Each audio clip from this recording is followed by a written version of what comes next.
Hello everybody, I am Nurgleprobe. Welcome to my top 100 games of all time list. It's December 15th. It just started snowing a little bit. So basically the weather is ready, I'm ready, my coffee is ready, which is probably the most important part, and hopefully you're ready. So let's jump right into game 44 to 41. Let's start with 44. My number 44 is Mass Effect 3. Some spoilers might be ahead. Well, I'll try to avoid it. Basically, though, if you've seen the trailers, Earth is attacked, and the story starts there, so I don't think that's too much of a spoiler. And the third game in the series is really more action-based than any of the previous two.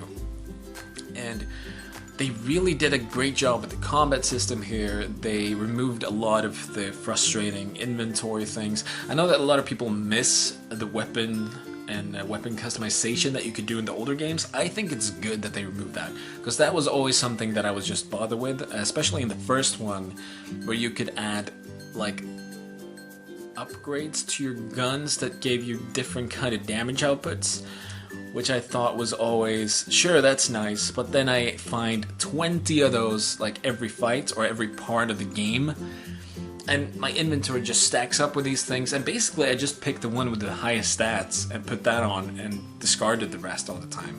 And it was just kind of annoying to have to, like, every time you got new items for your weapons, go into your inventory, check, did I have anything that's better now? No.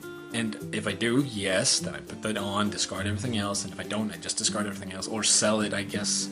Don't remember exactly what you could do. I think you could sell it. Anyway, Mass Effect 3, they made it simpler in that part, so no more of that annoying thing. Just full action, you still have cool guns, you still have some customizations that you could do, I believe, to the weapons.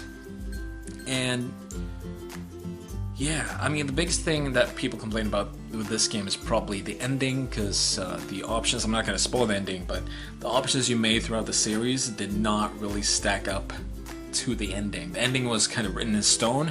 That was the biggest complaint. But I always felt like they always complain about the last scene of the ending.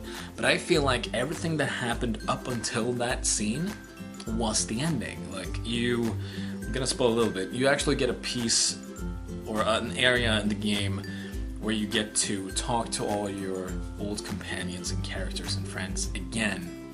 And you kind of get dialogue there depending on how you treated them and what you did with them throughout the story. And I feel like all of that was a really good ending part. And then the actual ending happened, like the last cinematics, and that was, yes, that was set in stone pretty much. They added an extra ending through DLC later on, which didn't really change that much. I guess it was better. But yeah, Mass Effect 3 is my number 44, nonetheless. Love it. My number 43 is a game that I mentioned on December 13th, I think. I mentioned the first game in the series, and that was Kessen. I mentioned Kessen 1. This time, we're moving on into Kessen 2! Yeah, because Kessen 1 was a bit clunky. It was not the best graphics. There were not a lot of abilities and things, or the story was kind of short.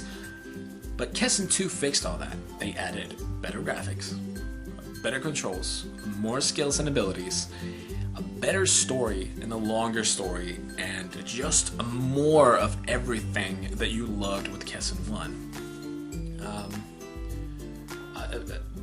Kessen 3 is not on my list, but Kessen 3 then moved on to being closer to Dynasty Warrior style, where instead of the overall map where you moved around units and then you moved into close, you zoomed into the fight and watched it as the close combat happened. In Kessen 3, you actually just controlled a unit that walked around and everyone hit at the same time. It was really weird, but at least Kessen 2, the last good game in the Kessen/Dynasty series that I really enjoyed, and clearly because it's on my 43. And if you listen to my Kessen 1 explanation, it's basically the same, just more and better. So, my number 43, Kessen 2. My number 42 is a series that we've mentioned already, but we've mentioned a different side of this franchise, which was Red Alert.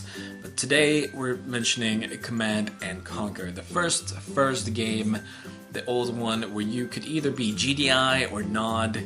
The GDI was the good ones, Global Defense Initiative, I believe, and NOD was the, well, I don't really know what NOD stood for. Brotherhood of NOD was basically the thing. So you could either follow the commander on the GDI side, which I don't remember the name of, or the evil leader for the NOD, or for Brotherhood of NOD, which was Kane. Kane, the coolest game character of any RTS game series. Sorry about that. Someone leaned on our door, and I was like, it sounded like someone tried to open the door, but the stress and the panics and the stuff. Alright, Command and Conquer, what did I say? Kane being the coolest leader, evil leader in any RTS game, and it was also cool that you could actually play the evil side within the story here, which I really enjoyed. And that is probably one of my favorite things about Command and Conquer, that one side is evil. It's not like two sides and you can pick one and they're fighting for their good sake, you know, but none is really evil and they don't really let them be evil. But Brotherhood of NOD, their goal is just terrorism and destruction. Well, there is an agenda there that kind of evolves throughout the Command and Conquer series, but the first one is probably just the purest one, where it comes down to pure evil. And it evolves in a really weird way. And if you play the Red Alert games, you can actually see Kane in those games, which is really sweet, because they are set apart like 100 years or something like that, story-wise, and you're like, why is Kane there? And that is kind of also explained throughout the story in the game. But Command & Conquer, an RTS game, it's the first RTS game that I played, I think, and I really enjoyed it. I played this on PlayStation, though, and not on PC, which was very different, but still worked pretty good, and it was fun, a lot of different units, a lot of one-liners from all the units. That was awesome. I mean, you cannot, forget, oh man, unit accomplished, I think, or was it unit ready? Unit ready was the thing. I've played so many games now, that RTS games, that I have so many lines in my head, but Unit Ready was from this one. And if you built, if you built like 20 bunkers, your units got built faster, so you could just spam it, and it was like, Unit Ready, Unit Ready, Unit Ready, and you couldn't stop that. Command & Conquer, the first one. Pure RTS love right here. Love the game, and I talk too much about this now without actually saying anything. My number 42, Command & Conquer, thank you. My number 41 is probably surprising to most that I put it, well, to a few of those who know me.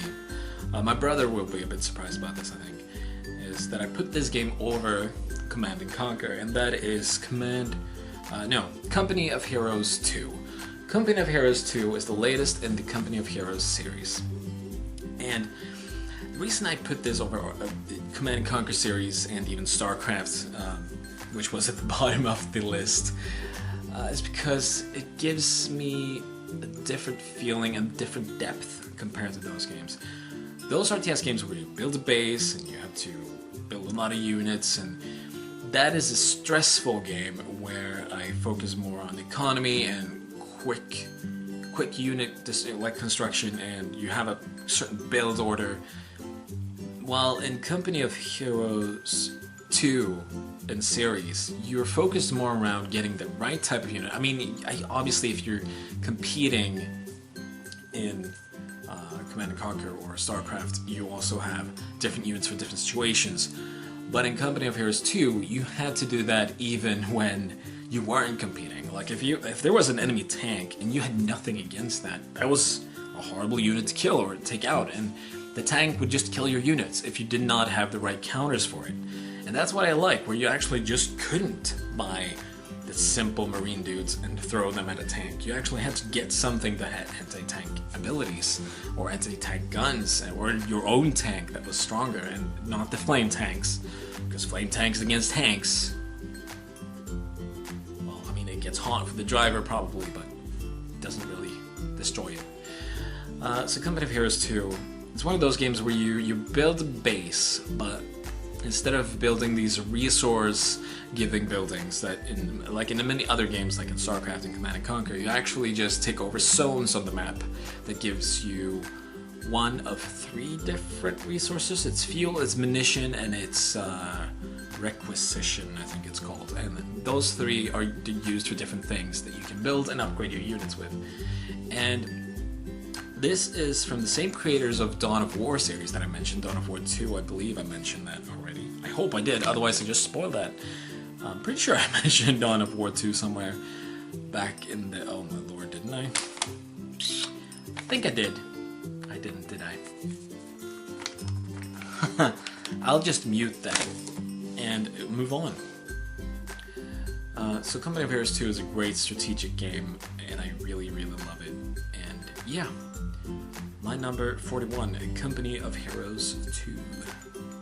Thank you for watching, everybody. I'm sorry that I dragged out in some of these games without actually saying anything about them. That was awkward and weird for me and for you, probably.